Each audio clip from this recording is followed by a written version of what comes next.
Hello students, now we start our EVS 1 lesson number 8, the value of foods, next part. Okay, see on page number 52. Now let's go on with the story.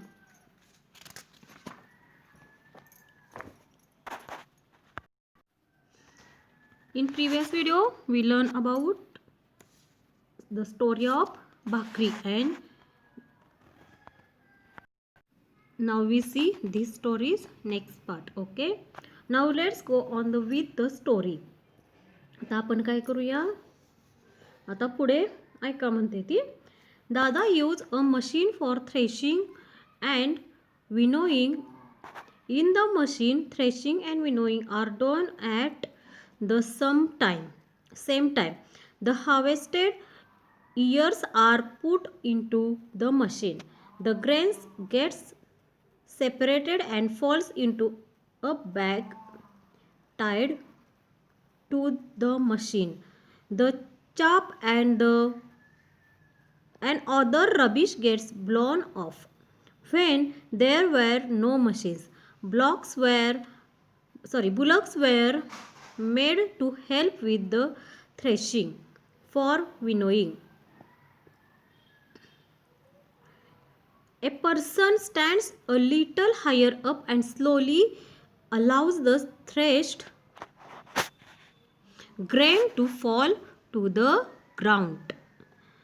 Means ती काय म्हणते, आता पुढे ऐका. माझे बाबा म्हणजेच तिचे दादा काय करायचे, मळणी आणि उफणणी यंत्राने करतात.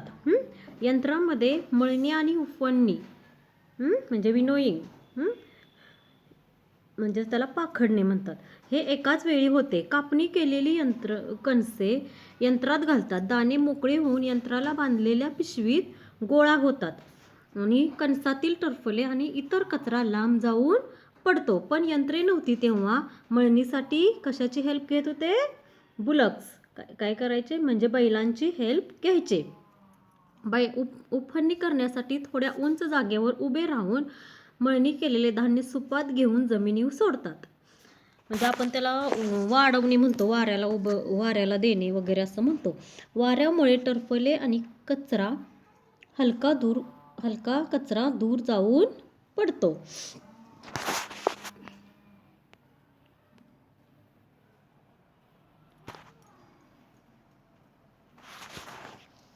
The chaff is carried away by the drought and the grain fall down in a heap.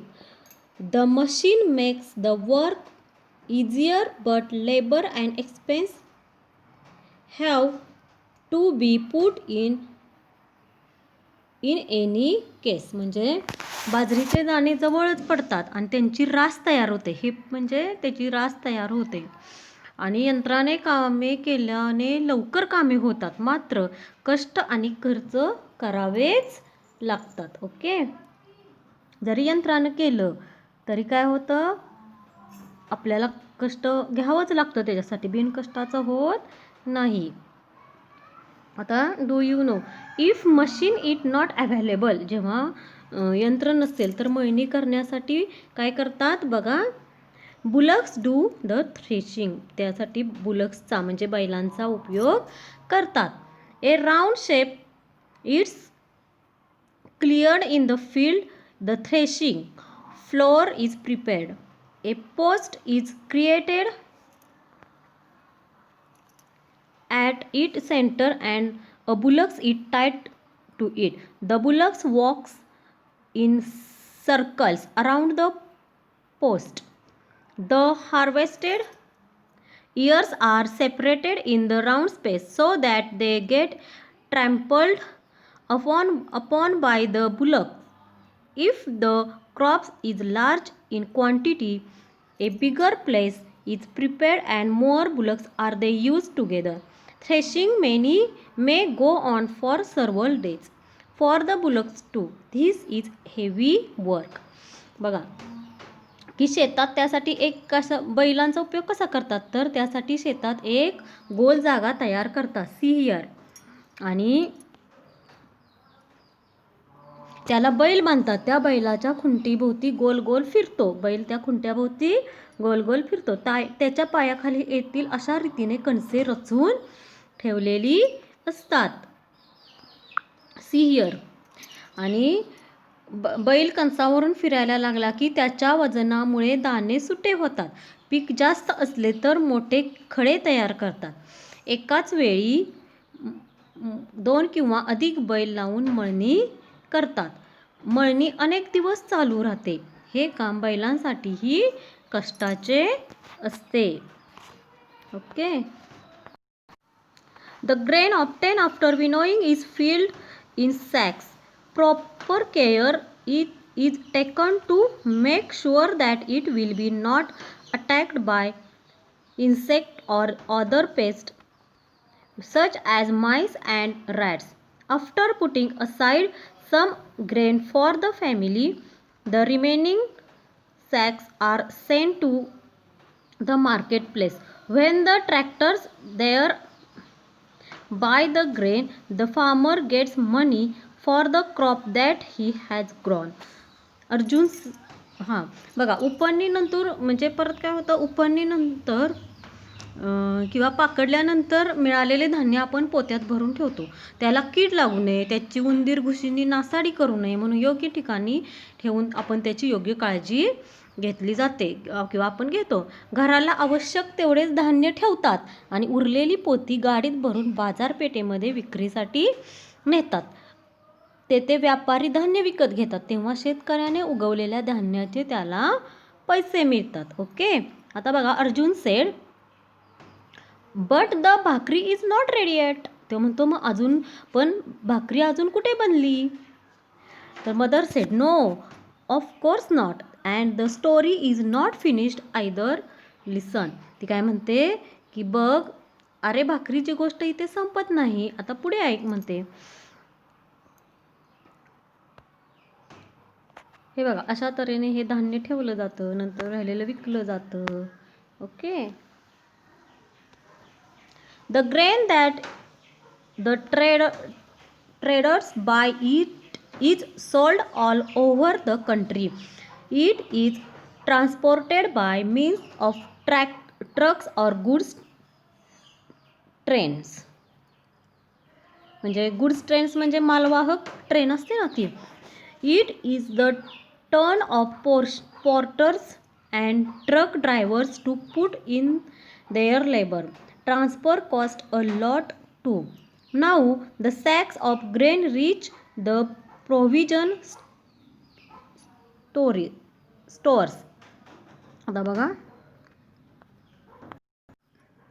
जे व्यापारी धान्य विकत घेतात ते साऱ्या देशात विकले जाते.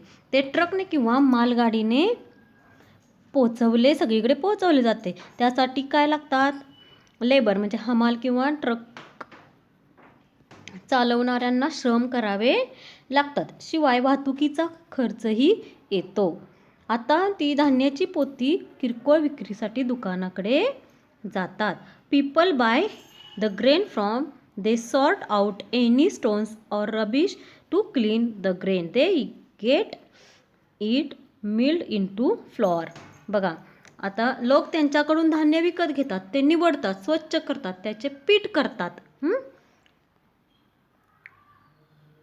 ते आपण काय करतो, त्याचं विकत घेऊन त्याचं स्वच्छ वगैरे करून त्यातली घाण काय दगड छोटे छोटे खडे वगैरे काढून आपण ते काय करतो, व्यवस्थित क्लीन करतो आणि नंतर ते काय करतो, मिलमध्ये आपण देतो, गिरणीमध्ये देतो त्याचं पीठ करायला. While cooking, the flour is kneaded into lumps. The lumps are then flattened into a bhakri and roasted. We spend on fuel too, and thus at the end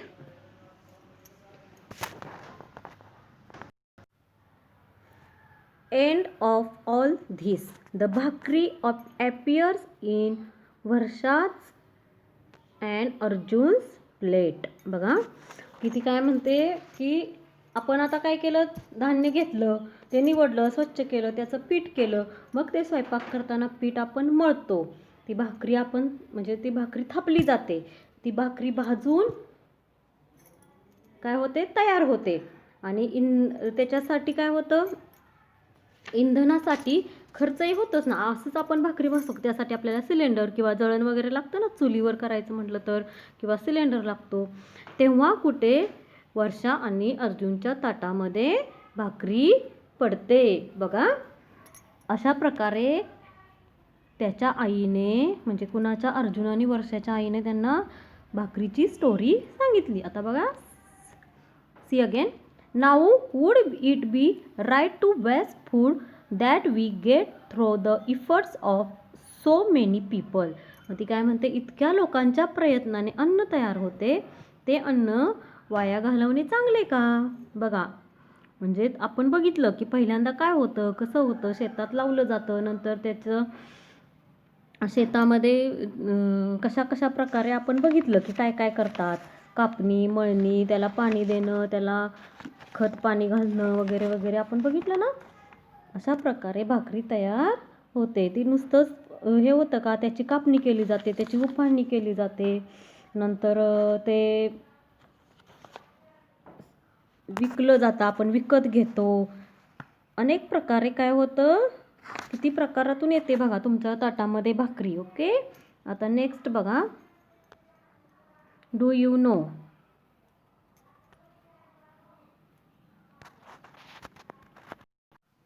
सिंगाडाज and makhanas are some special foods that are not very common. They are obtained from freshwater plants.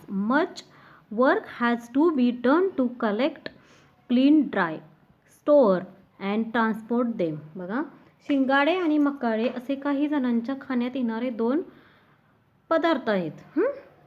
हे गोड्या पाण्यात वाढणाऱ्या विशिष्ट प्रकारच्या 2 वनस्पतींपासून मिळतात. ते गोळा करण्यासाठी, स्वच्छ करण्यासाठी, वाळवण्यासाठी, साठवण्यासाठी आणि त्यांच्या वाहतुकीसाठी सुद्धा अनेक जणांना श्रम करावे लागते. ओके, आता नेक्स्ट बघा. अदर फूडस्टफ्स म्हणजे इतर अन्नपदार्थ. We get fish from water. आपण आपल्याला फिश कुठून मिळतो? पाण्यातून. Fishermen work hard to catch them. There are people who gather and sell fruits like amla, jamun, karwanda, boar, which grow in forest. Some people have vegetable farms, while some people have orchards for growing fruit crops. Some people keep poultry. Some rear animals for milk and meat. All these people put in a lot hard work in their own occupations. We get a great variety of foodstuffs as a result of their efforts. The efforts and the labor of many other people are also required for storing, transporting and marketing them, as well as preparing the various dishes we eat. All these processes are expensive. Therefore, it is necessary for all of us to take care that food is not wasted. बघा की आपल्याला fish पाण्यातून मिळतो, परंतु तो fish मिळवण्यासाठी त्यासाठी फिशरमॅनला कष्ट करावे लागतात. काही आता समजा काही लोक जंगलामध्ये मिळणारी जी हे आहेत, जंगलामध्ये मिळणारे जे बोरे, आवळा, जांभळे वगैरे, करवंदे अशी फळे गोळा करतात आणि ती विकतात. त्यासाठी पण त्यांना कष्ट लागते. तसंच काही जणांचे भाजीपाल्याचे मळे असतात, तर काही लोकांच्या फळांच्या बागा असतात, तर काही लोक काय करतात, पोल्ट्री म्हणजेच कुक्कुटपालन त्याला म्हणतो, पशुपालन असतं. म्हणजे मिल्क वगैरे आपण बघतो ना, म्हशी गाई वगैरे असतात, कुणाकुणाच्या घरात. मग हे सर्व लोक आपापला व्यवसाय चालवण्यासाठी खूप कष्ट करतात. त्यांच्या प्रयत्नातून विविध प्रकारचे अन्नपदार्थ आपल्याला मिळतात. त्याची साठवण, वाहतूक, विक्री करणे तसेच त्यांच्यापासून खाद्यपदार्थ तयार करणे यात अनेक लोकांचे प्रयत्न व मेहनत कामी येते. त्यावर खूप खर्चही होतो. म्हणून अन्नाची नासाडी होणार नाही याची काळजी आपण सर्वांनी घेणे जरुरीचे आहे. Okay, now what we have learned, we see next. आता आपण ह्या पाठामध्ये काय शिकलो तर the foodstuffs we use come from many different places such as fields, lakes, the sea and forest. Starting from preparing the fields till storing the grain in warehouses, many different kinds of tasks and carried out of the growing crops, harvesting, threshing and winnowing are some of these tasks. बघा की आपल्याला आहारात येणारे पदार्थ शेतमळे, तळे, समुद्र, जंगल, पशुपालन गृहे अशा निरनिराळ्या ठिकाणाहून मिळतात. परंतु धान्याचे पीक घेताना शेतीच्या मशागतीपासून धान्य पोतात भरून गोदामात साठवून होईपर्यंत अनेक कामे करावी लागतात. जसं मी तुम्हाला मग सांगितलं. त्याच्यामध्ये कापणी, मळणी, उफाळणी ही कामे हे त्यापैकी काही कामे आहेत. ओके, आता नेक्स्ट बघा. After that the crops is transported, sold and prepared for eating, only them do we get food on our plates. As we with growing grain, much hard work goes into producing other foodstuffs too. We must all take care to ensure the food is not wasted. बघा की त्यापुढे धान्याची वाहतूक, विक्री, खाद्यपदार्थ तयार करण्याची कामे करावी लागतात. तेव्हा आपले अन्न आपल्या ताटात येते. तसेच शेतीप्रमाणे अनेक इतर अन्नपदार्थाच्या उत्पादनामागेही अनेक लोकांचे कष्ट असतात. अन्नाची नासाडी होऊ नये म्हणून याची काळजी आपण सर्वांनी घेतली पाहिजे. Okay, always remember we get a variety of foodstuffs through the efforts of many different people. Let us always be grateful of them. बघा, अनेकांच्या प्रयत्नातून आपल्याला विविध अन्नपदार्थ मिळतात. त्या सर्व लोकांविषयी आपण कृतज्ञ असावं. आपण त्यांचा आदर केला पाहिजे. Okay, bye students, see you in next video.